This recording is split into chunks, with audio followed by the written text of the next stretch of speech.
Buenas noches. Hace unos momentos el obispo emérito de Chilpancingo, Salvador Rangel, salió del hospital privado donde se encontraba desde el lunes en Cuernavaca. Se lo llevaron, salió en una ambulancia, lo llevaron a su casa en la zona conurbada de Cuernavaca. Tiene un nuevo abogado, Luis Alberto Gasca, dijo que el obispo no ha presentado su declaración ante el Ministerio Público porque su estado de salud no se lo permite. Su situación sigue siendo delicada. ¿Qué le pasó? ¿Qué pasó con el obispo Rangel? No tiene una conversación coherente, balbucea, le duele todo el cuerpo, o sea, está delicado. Ahorita esperemos que ya que llegue a su domicilio, se restablezca. Está delicado, obviamente, por los golpes que recibió, por las sustancias que le pudieron haber introducido involuntariamente. Está delicado en ese sentido. Es víctima, en este momento es víctima, y si en algún momento apareciera algún otro dato, bueno, ya sería cuestión de la Fiscalía que haya investigado y que tenga elementos suficientes para poder hacer alguna otra cosa. En este momento yo les puedo decir, por parte de Monseñor, él no ha cometido ningún delito. 4 días después, si no puede sostener una conversación coherente, pues ¿qué le dieron? ¿Qué le dieron al obispo? Quien, además, y contrario a la información que se había dado el lunes, pues todo indicaría, según su nuevo abogado, que sí fue maltratado, que sí lo golpearon. ¿Qué pasó el sábado con el obispo de Chilpancingo y por qué el gobierno, la autoridad de Morelos, tenía que declarar lo que declaró hoy? En 2 días el obispo emérito Salvador Rangel pasó de ser una posible víctima a un hombre que se ausentó por cuenta propia. La Fiscalía de Justicia de Morelos informó el lunes que el obispo había sido víctima de un posible secuestro exprés, que habría sido retenido, robado y drogado. Hoy, sin recato, el comisionado de Seguridad Pública de Morelos dijo que, contrario a la primera versión, Salvador Rangel no estuvo desaparecido.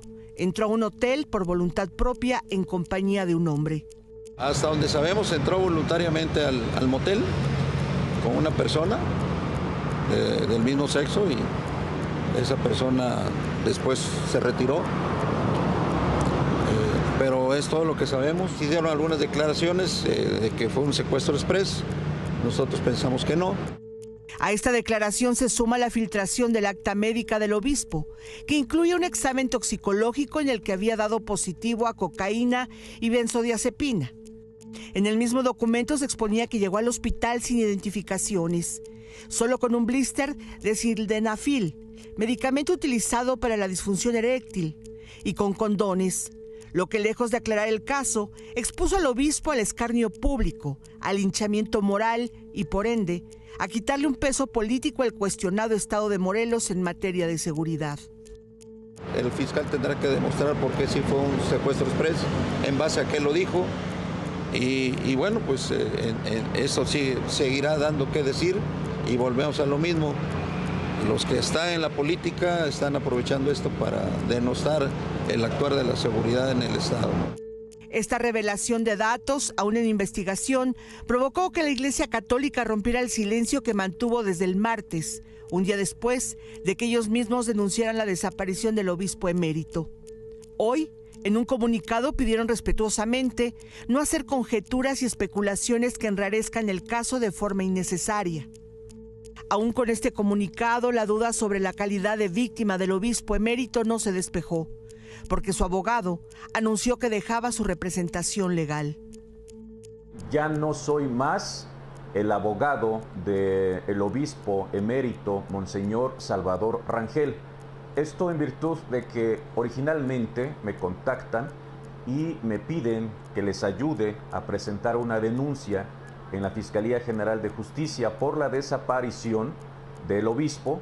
Así lo hacemos, se da el resultado con la localización de y a partir de ahí son los abogados del episcopado del estado de Morelos quien tienen a su cargo el asunto.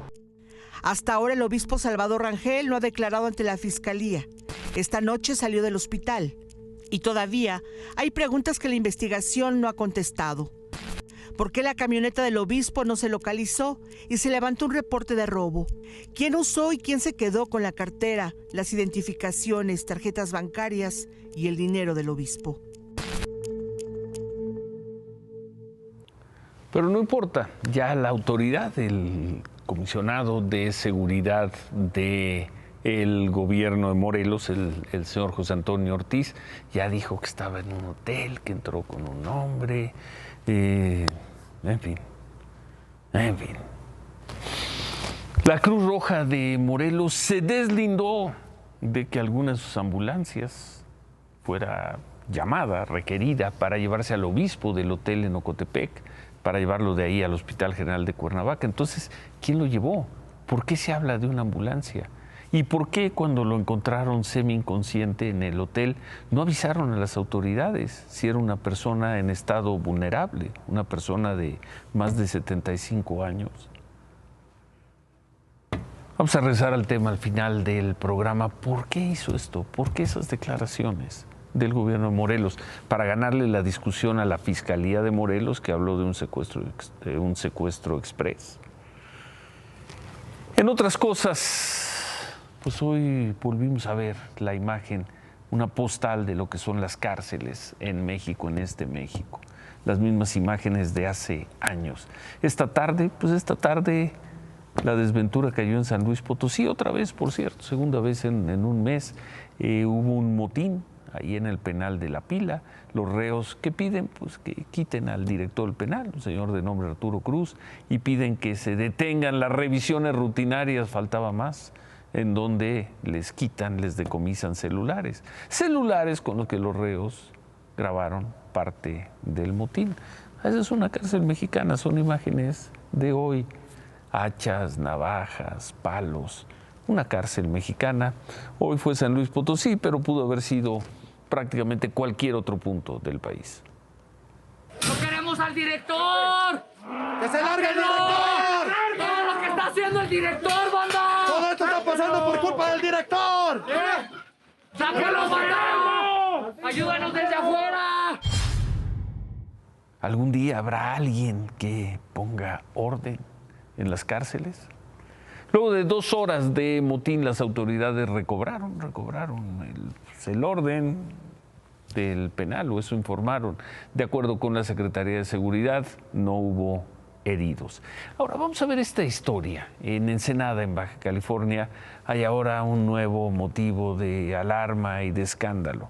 Una alerta para localizar a 2 australianos, a Jake y a Callum Robinson, y a un estadounidense, Jack Carter.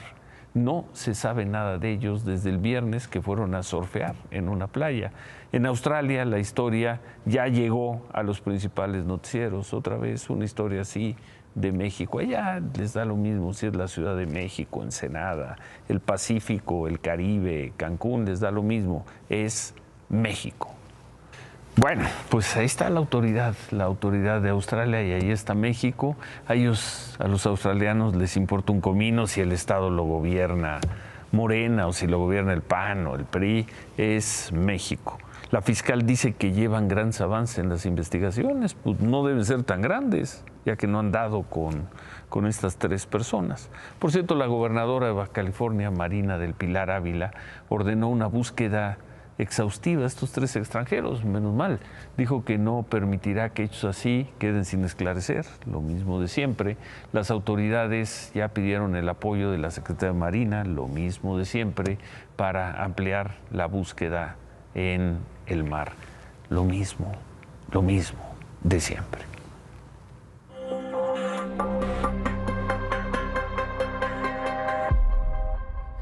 Y en esta otra historia que ha dado mucho de qué hablar desde el martes, hoy Claudia Sheinbaum desacreditó por segundo día a la madre buscadora Cecilia Flores, quien habló del hallazgo de un predio en Iztapalapa donde, según ella, habría restos humanos y un crematorio. Pero por segundo día consecutivo, Claudia Sheinbaum la desautorizó. Ayer se mostró que esta noticia que fue de primera plana de que supuestamente se había encontrado un crematorio en la Ciudad de México, pues es absolutamente falso. Pues Lo dejo el calificativo a ustedes. Pónganle ustedes el nombre. Xóchitl Gálvez, por el contrario, apuntaló a la activista Ceci Flores y al trabajo del activista. No es montaje, Ceci es una mujer que les ha exhibido pues, una realidad. Ceci Flores trabaja por su cuenta, yo la recibí, la aprecio, pero no trabaja para mí, ¿no? Eso es absolutamente falso, no trabaja para esta campaña. Y lo que sí me impresiona es lo rápido que hicieron la investigación y lo expedito. Están más preocupados por lavarle la cara a la señora Sheinbaum de su pésimo trabajo. Claudia, buenas noches. Ciro, buenas noches. No querían politizarlo, pero al final de cuentas el tema se politizó. Y en respuesta, hoy Ceci Flores subió esta foto y este duro mensaje. Llevo 1 mes, 11 días y 7 horas esperando que me digan si este cráneo que encontré es de mi hijo. Lo voy a traer a la Ciudad de México porque aquí lo pueden resolver en menos de 1 hora. Ya me les adelanté. Les juro que no es una lagartija. Y no pasó ni 1 hora de esta publicación y desde la mañanera Martí Batres dijo que todo fue producto de un montaje frustrado.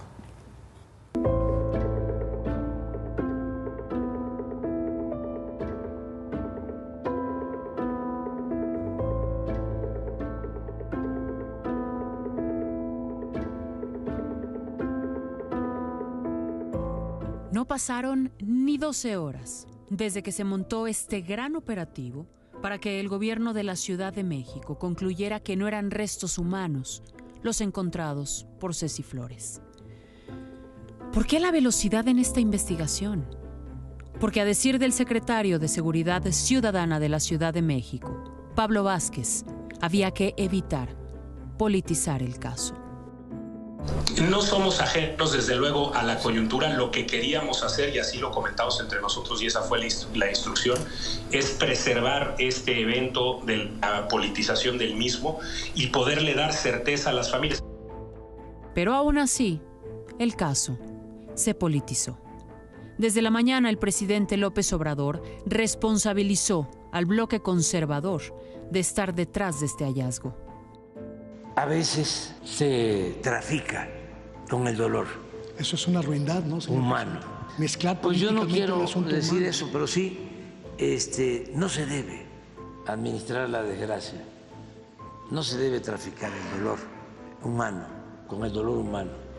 Y porque eso, además, no les ayuda. Martí Batres, en su calidad de jefe de gobierno de la Ciudad de México, hizo una cronología de la investigación express y sentenció. No había ningún crematorio, era absolutamente falso, tampoco había ninguna fosa clandestina y tampoco había restos humanos. Era falso que hubiera desaparecidos, era falso que hubiera una fosa clandestina, era falso que hubiera un crematorio y era falso que hubiera restos humanos en esta zona.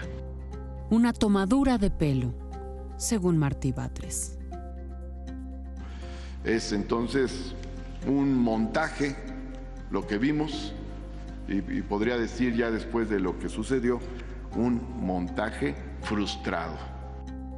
Declaraciones que llevaron a Ceci Flores a pedirle a la Comisión Internacional de Derechos Humanos, hoy, investigar lo que esta madre buscadora calificó como el montaje de las cifras de desaparecidos en el país.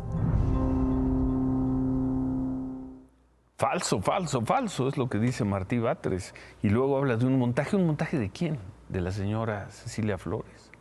Y el presidente López Obrador dice, no se puede traficar con el dolor humano. Increíble. Increíble. ¿Y como para qué? Increíble. Pero como sea, Ciro, la rapidez sí, con la que concluyeron que no eran restos humanos sino de animales fue asombrosa. Sí. Toda el ala de seguridad de la Ciudad de México y el gobierno federal trabajando en resolver de manera express el supuesto montaje.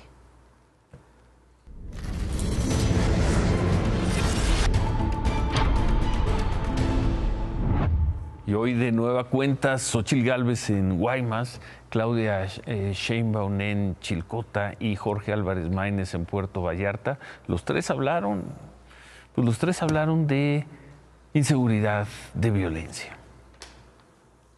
Que Dios los bendiga a ustedes, que Dios nos bendiga a todos, porque vaya que vivir en esta zona con tanta inseguridad, ustedes requieren la bendición de Dios todos los días, porque lo que se juegan aquí es demasiado.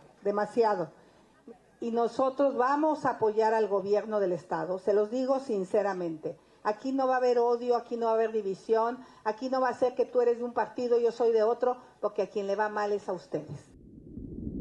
Para traer todavía más paz y seguridad, necesitamos trabajar, lo hice en la Ciudad de México, pero la justicia tiene que ver no solamente con los presidentes, con los gobernadores, con los diputados, sino también con el Poder Judicial. ¿Qué es mejor?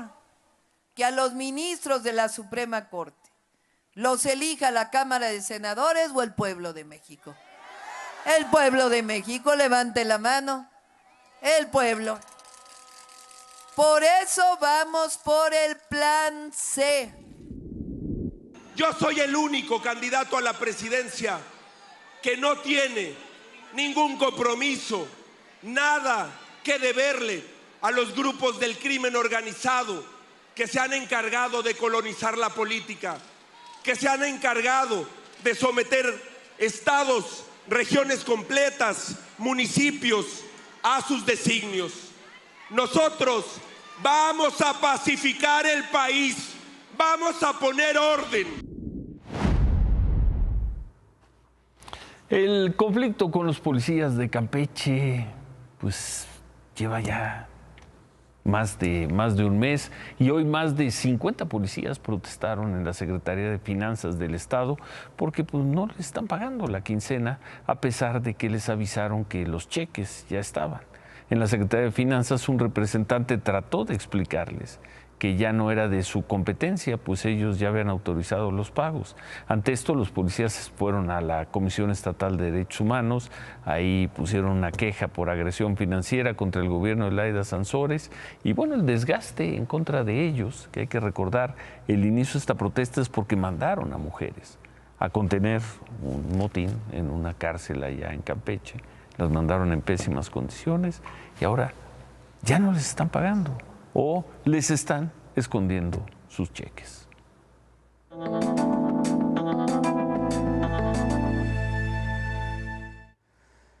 Y pasan los años y seguimos viendo imágenes como estas. Así viajan los migrantes en los techos de los trenes. En Zacatecas hay 2 trenes con unos 1,000 migrantes varados desde ayer. Uno en el municipio de Calera y otro en Ojo Caliente. Ahí, personal del Instituto Nacional de Migración les exigió bajar del tren. Se negaron y acabó en empujones. Incluso una agente de migración golpeó así a un migrante varias veces hasta que otro trabajador migratorio lo separó.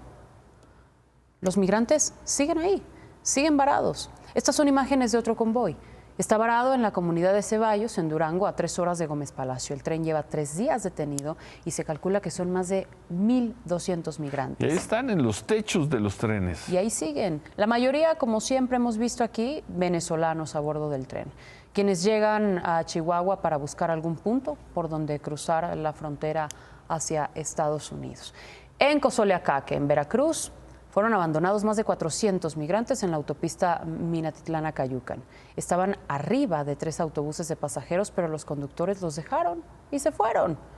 El Instituto Nacional de Migración informó que son migrantes de 7 nacionalidades, la mayoría de Guatemala.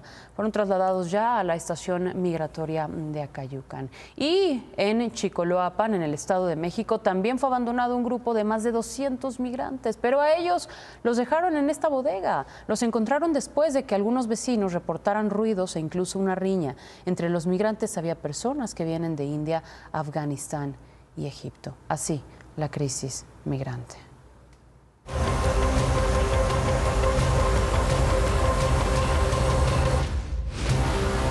Anoche vimos que se alistaba un operativo para desalojar el campamento de manifestantes que mantenían en la Universidad de California en Los Ángeles. El operativo finalmente inició durante la madrugada. Tardó varias horas porque las barricadas no cesaron y tuvieron que llegar policías con equipo antimotines para finalmente entrar y levantar este campamento. Fueron cerca de 200 los arrestados. Donald Trump volvió a subirse al tema, volvió a criticar estos campamentos instalados en universidades en contra de la ofensiva de Israel en Gaza. Los Angeles, they did a really good job at UCLA. It was very much embedded.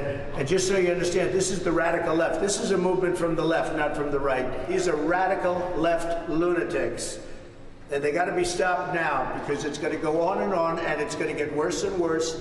And, you know, they take over countries, okay? And we're not letting them take over the USA. We're not letting the radical left morons take over this country.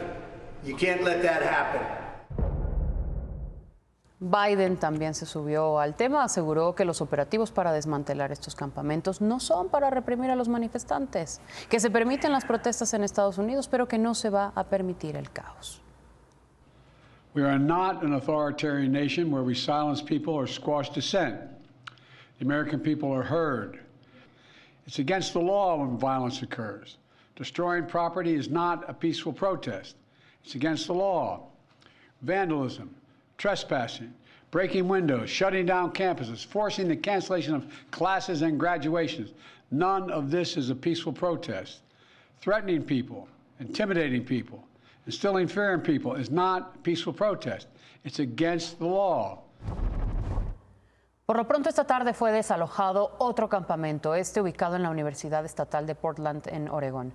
Se reportó que 12 personas fueron detenidas durante este operativo para recuperar la librería de esta universidad. Ya son más de 2,000 las detenciones en 2 semanas durante estas protestas en las universidades en Estados Unidos.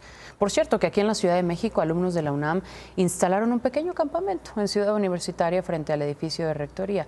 Eran unas 20 casas de campaña. Dicen que van a mantener este campamento en solidaridad con las protestas en universidades de Estados Unidos y en apoyo a Palestina.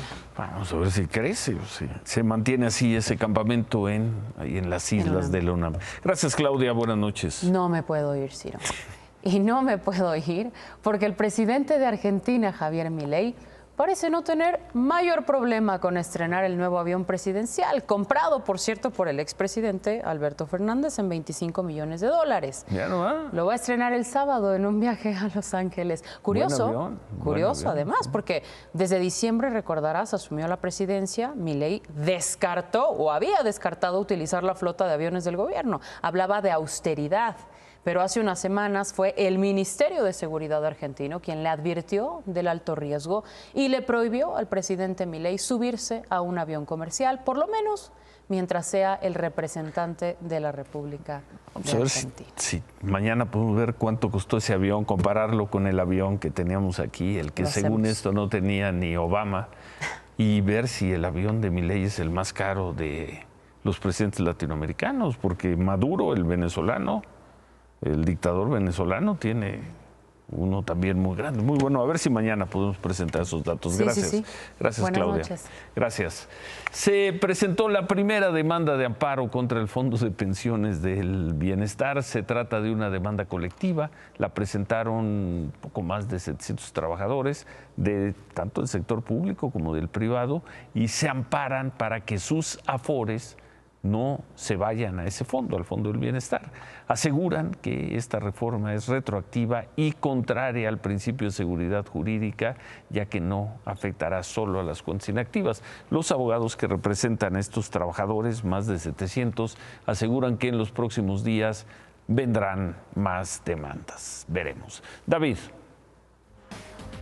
21 meses en que los empresarios dicen que el principal problema de este país, el principal problema para hacer negocios es la inseguridad. Quizá son conservadores, quizá son neoliberales. Ahorita te digo si quieren dañar al gobierno. Banco de México realiza una encuesta entre muchas empresas, muchos hombres de negocios, para ver cómo está el clima de negocios. ¿Qué tal, Ciro? ¿Cómo estás? Muy buenas noches. Durante 21 meses consecutivos han dicho que su principal problema para hacer negocios no es la tasa de interés, no es el tipo de cambio, es la inseguridad. ¿21 meses? 21 meses consecutivos diciendo que... Entonces no han dicho nada, porque nada ha cambiado en 21 meses. O no les hacen caso, o les van a decir que son neoliberales, conservadores, que quieren mantener sus privilegios y que todo es por la época electoral. Y los van a ignorar.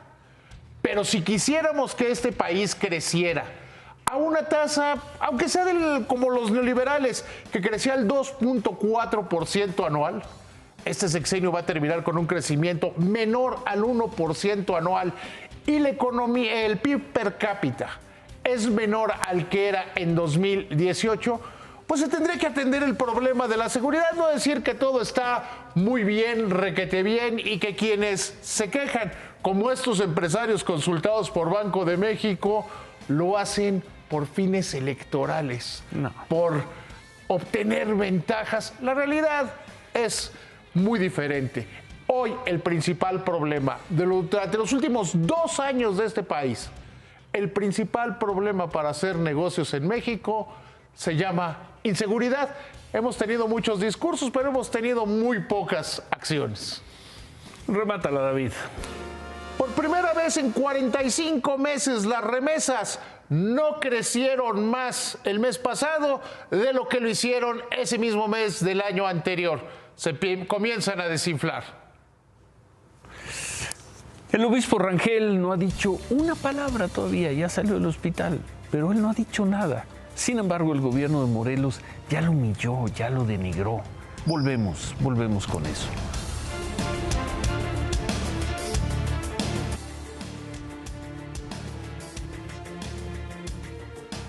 No hay que olvidar lo principal, lo esencial. El obispo Rangel es antes que nada una persona, es un ser humano.